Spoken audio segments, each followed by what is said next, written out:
Hi, good morning, and thanks for clicking on to the Tuesday edition of Logan's European Outlook. Apologies for no video yesterday. The particular destination that I was delivering to last night, it always used to be that you could sit in the truck while you were getting unloaded, but unfortunately, new rules, I think it's actually post-COVID rules, is that the drivers have to sit in a lounge and wait for the load to be the unloading to be completed. So, unfortunately, the time that I was going to use to do the video yesterday, I wasn't able to do so. So, just a wee um, explanation, so to speak, for why there was no video yesterday. So I do apologise for that. We have got, of course, an area of low pressure now off into the near continent, so we're left with a legacy of cool northerly winds, and that is going to bring below normal temperatures over the next couple of days here before we start to see heights rise once again. So you can see here we're going to have a northerly airflow today with winds coming in from the north, so 850 temperatures, not that far off the freezing mark, as you can see here. And with those showers, it will feel distinctly chilly. But in the sunshine, of course, we see the rebound taking place with the strength of the sun at this time of the year.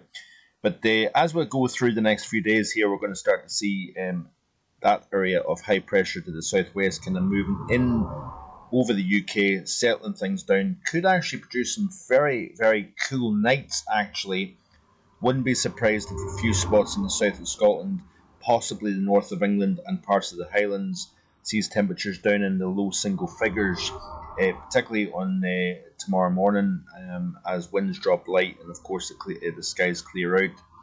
And then as we go towards the end of the week and into the weekend here, you can see area of high pressure moves to the east. A kind of flabby area of low pressure, more of a disturbance, an upper, a pocket of cooler aloft in a sense, is going to trigger some shower activity, I think, over particularly North Wales into southern Scotland, north of England over the next few days. And then it's actually interesting because both the CMWF and the GFS, this of course the GFS run, it's actually indicating a frontal system moving in across particularly the northern half of the UK and Ireland through the course of Saturday. That is going to bring a spell of increased wind and rainfall, and then behind that we've got some fairly gusty winds coming in across the Outer Hebrides, the north of the UK, and we've got the associated frontal system moving south with the shower activity aboard that. That system clears out, another area of high pressure moves in, but then we've got more systems coming in during the early portion of next week here. So quite a disturbed look actually in the pattern, which is quite interesting. And we've got this distinct north-south divide at the moment here.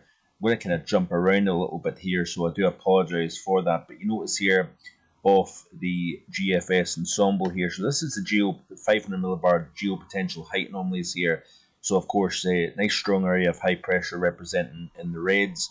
Then of course we've got that kind of weak zone between high pressure and low pressure in the yellows, and then of course the greens show fairly low heights within the upper atmosphere.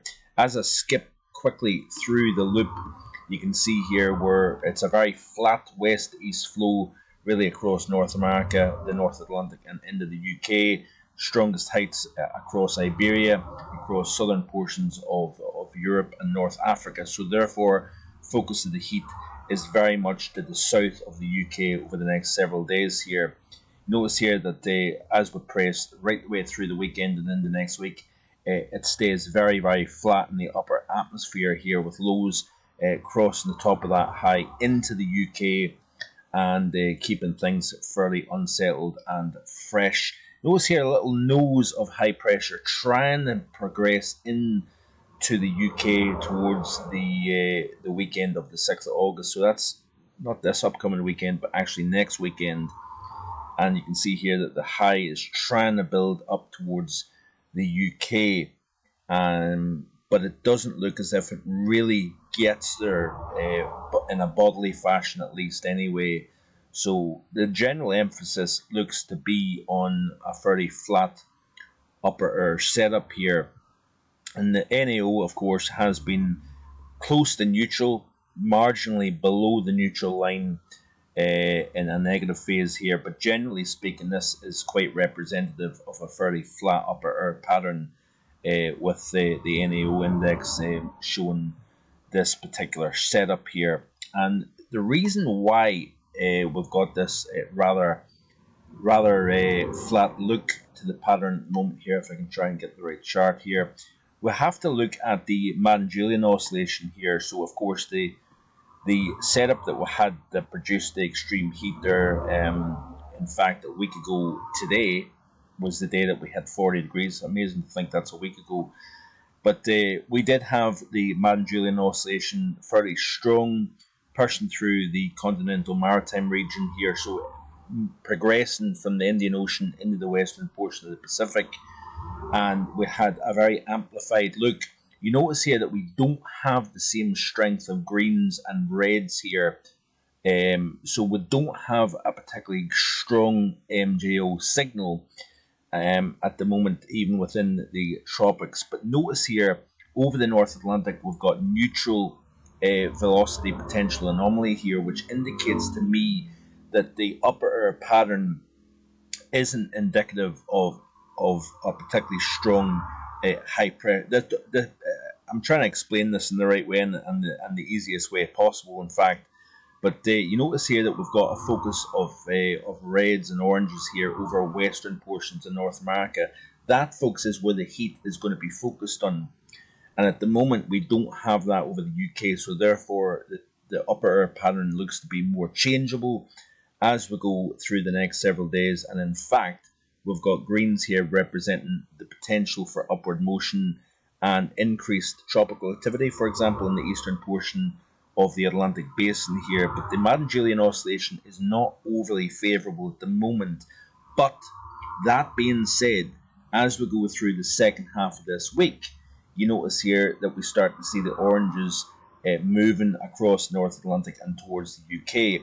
So therefore, with the upward motion progressing from Africa in through the Indian Ocean and potentially towards the western portion of the Pacific, as you can see here, albeit not massively strong, you notice here that we're starting to gather the area of downward motion over the eastern portion of the Atlantic and up towards the UK. So we need to watch the period here during the 4th to the 6th of August here. Lots of heat across Iberia and across North Africa at the moment, so there's plenty of heat to tap, but it's all about how the Madden-Julian oscillation behaves and whether we can start to attract more of that area of high pressure over the Azores to lift up towards the British Isles here. And I think that is possible as we go into the first week and through the first week of August at least. At the moment, it's unsettled and it's changeable, and you can see why when you look at the current setup here, we don't have those oranges. In fact, we've actually got the greens, which indicate more of a changeable air pattern to the north. But of course, if you start to see those oranges starting to push towards the eastern portion of the Atlantic and up towards the UK, watch this space for the upper air pattern changing around. Looking at the European temperatures for yesterday here, we had more 40s across Iberia. So like I say, plenty of heat stored within this region of Europe at the moment here, but the upper air pattern, the Madden-Julian oscillation, not allowing the heat to come up towards the British Isles here at this moment in time. But I think it's worth keeping an eye on that as we go forward. Plenty of heat across central portions of Europe, cool across Scandinavia. Yesterday's highs across the UK look like this here. We had a very fresh day across the north of Scotland in particular, 12, 14, 15 degrees at best. And the highest we could see was 25 Celsius, I think, across the north coast of Norfolk here. And over the next few days, we're going to actually see the temperature coming down even further, I think, as we go through the next several days with that northerly flow. And then, of course, we've got an area of high pressure building in off the Atlantic. But that area of high pressure, as you can see here, is not associated with particularly warm air. As we go towards the weekend, however, even though we've got systems moving in from the west, there is the potential for trying to lift some of that warmth from Spain and central portions of the Mediterranean up towards the UK. But it looks as if at the moment those lows are deflecting that heat to the south, and we will have to watch this space. Looking at the GFS here as we go towards the early portion of August, Man Julian oscillation, of course, potentially shifting into the western portion of the Pacific. And like I say, watch this space. There is a run that indicates some significant heat coming into the southeastern half of the country. That would also bring back the 30s once again across the southeast. Temperatures potentially into the high 30s, knocking the door of 40 in France, and across Iberia, we could be right back up to temperatures into the mid 40s. By the way, 2 days ago, the high was 45.6 Celsius in Spain. Remember, the record is only 47.3 or 4.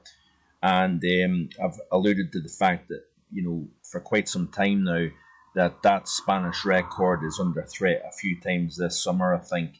And, that threat remains, I think, overall. But it's been a bookend July. Unsettled, cool start. Looks as if we're having an unsettled, cool end to the month of July. I think overall it's been a pretty half-decent July forecast from myself. And it'll be all eyes on August, and I'll have the August forecast in the next couple of days. Thanks for watching. I do appreciate it as always. Please like, share, and if you haven't already done so, subscribe to the channel. Hit that bell for notifications. Have a great rest of your Tuesday. Bye for now.